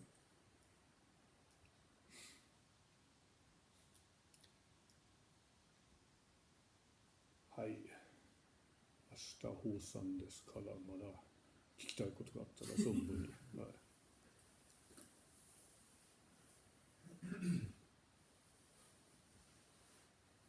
はい、お願いします。Bogdanさん。Too much questions, but in one of your previous videos, I think it was about Kurosawaki's idea of Zen without game. You said that recently you started to appreciate the game a bit more. So I think it's quite similar to what you just said about accepting suffering. Mm-hmm. But if we kind of go to this acceptance realm, then what kind of living about what kind of living the game could we talk at all? So usually you use an analogy of living the game during Zazen, but on the other side it's some kind of accepting the game simultaneously. Or how does it work? Yeah. Different realms. I mean, the moment when you sit there, when you tell yourself, I'm gonna stay here on the cushion even if it kills me, in a way that means that you quit the game at that point. But for example, when you live at Antaiji, and I mean that's maybe another difference to living as a hermit. As a hermit, in a way, you can practice a radical way of quitting the game. You don't have to participate in any game there in your cave. But if you're an Antaiji, you're in charge of the chickens, for example. You have to feed the chickens, and if they lay eggs, then everybody's happy. Oh, they lay eggs, 2 eggs a day, 3 eggs a day, and if you come without eggs, then oh, no eggs. What? Maybe you should change the food, or maybe you give them more sun, or maybe you do this wrong. There's samu needs to be done next. The rice field needs to be planted, and then it's going to be harvested. And in between, there's lots of work. It's also a game, in a way, you could say. We need a certain amount of rice to come over the winter. When you're the tenzo and people later tell you, well, you should do this better and should that better, and that was okay, but this needs to be improved. Again, you're playing the tenzo game in a way. There's a good tenzo, there's not so good tenzo. So when you're practicing Antaiji, you're almost never completely free of any game. Maybe on sometimes on the cushion when you can really let go, but then after the Zen and you're in charge of this, you're in charge of that. If you're the Jikido, you always have to do something, and there's outside kinging, you have to prepare the foot towels and this and this and this. But the difference between the game you were playing for most of your life and the game you're playing at Antaiji is in Antaiji, it's not about winning or losing. It's not about comparison. It's you.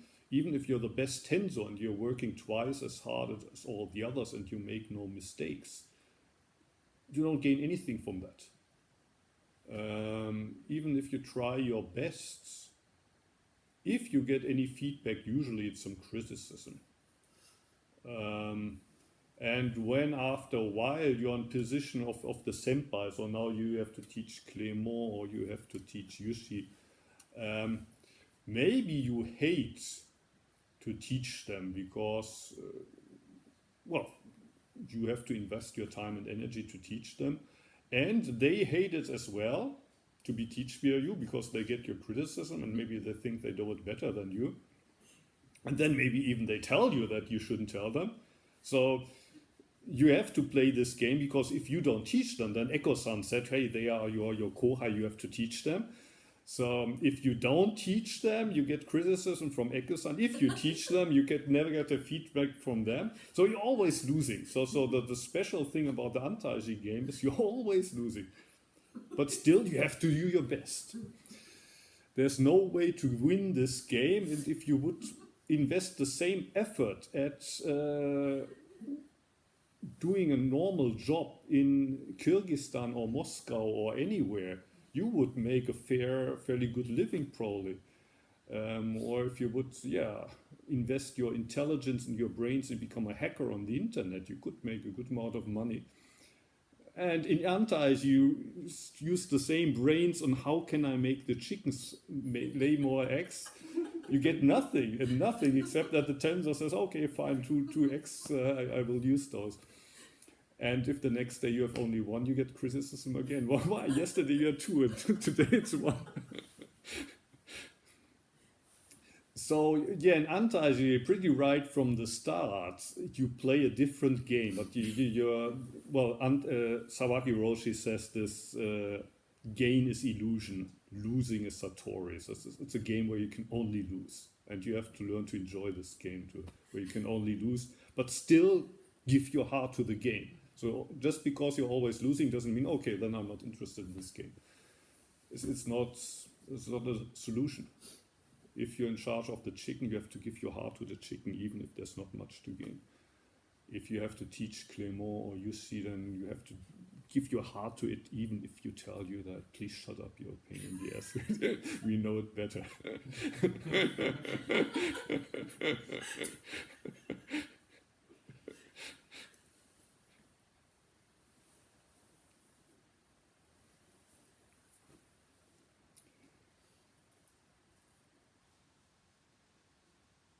はい、他にはありませんか。ルンルンさんのメッセージは消えました。高橋さんなんかありませんか。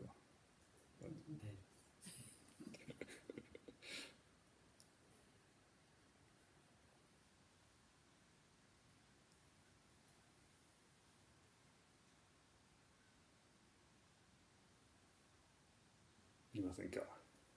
No more questions. はい、すみません、皆さん、有心さん、道仙さんのタイムスロットで今日やらせていただきました。大変失礼しました。Vielleicht waren ja auch einige Zuhörer, die mich gerne in Deutsch gehört hätten, aber ich habe ja auch heute Morgen um 7 Uhr deutscher Zeit schon eine Stunde Zoom-Meeting gemacht. Ne? Also wer mich da verpasst hat, der ist selber schuld. Ne? Ich muss auch manchmal was auf Englisch und auf Japanisch machen dürfen. Lunlun-sanから人生は修練ですか。まあ人生は修行。まあ道元禅ではよく生活そのものは修行だと言われてますけれども、人生は修行である。まあ禅は苦行ではないとよく言われますけれども、まあ苦行だと思ってもらった方が生きやすい側面もある。私はまあ恋愛結婚ですけれども、結婚も苦行だと思えばまあ長続きします。独身よりも結婚した方が楽しいと思えばもうすぐ離婚すると思いますけど、まあ苦行、人生も結婚ももちろん座禅も、まああえて苦しもうとしているわけではないんですけれども、楽しいから生きるわけではないですね、仏教において。もちろん楽しければそれはそれでいい。あえて苦しい思いをしようと思っているわけではないけれども、楽しいから生きるわけではない。ただ生きる。ただ生きる。で、私はこの時点で生まれてきて全然後悔はない。生まれてこなければよかったと思っているわけではないけれども、苦行のつもりで生きてたのも結構あるし、そういう覚悟をした方は、生きやすいという気がしますね。人生は修練だと思ってもらえばいいじゃないでしょうか。ただ修練といって自分を磨いてもっと立派な人間になるために、人生を生きるというわけではないですね。ただ自分に与えられたこの人生を存分に生きる。楽しい時も苦しい時も、嬉しい時も楽しい時も、悲しい時も、辛い時も、人生の春夏秋冬として存分に味わってもらえばいいではないでしょうか。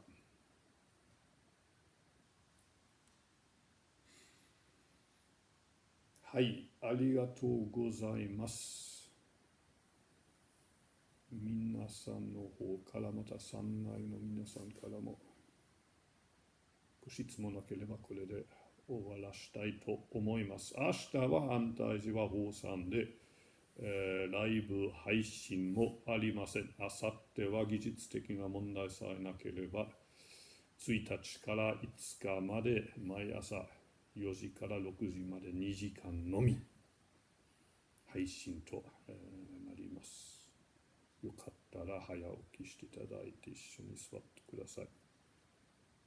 また私も大阪の方で日曜座禅会はやると思います。3日が座禅会なので、ちょうど安泰寺の、ストリームが終わった後、6時40分からやります。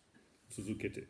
6時40分から7時40分、座禅8時から勉強会もあります。ゴールデンウィークスペシャルです。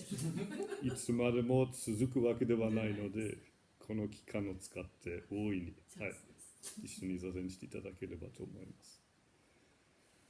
それでは、ありがとうございました。私はこの後、衆生誓願道、四具誓願道を読みます。リンクがあれば、四具誓願。こ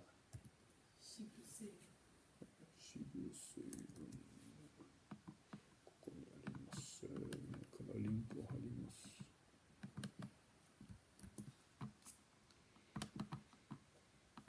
このリンク先に四具誓願が見れると思います。それを最後に唱えます。大乗仏教の菩薩の誓願です。生きとし生けるものを救うこと、煩悩を手放すこと、仏法を学んで仏道を再現まで実践する、そういう誓願です。それではみんなで唱えます。衆生無変誓願道、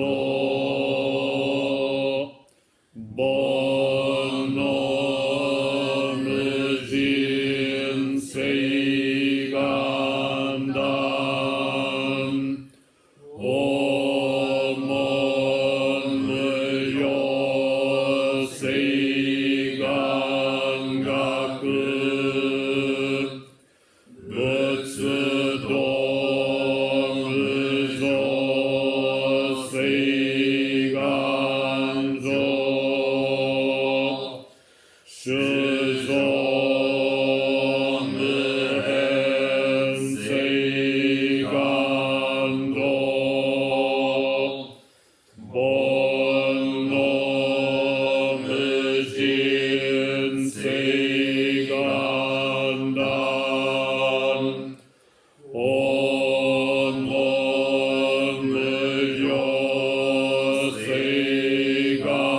万学仏道無常誓願上衆生無変誓願道煩悩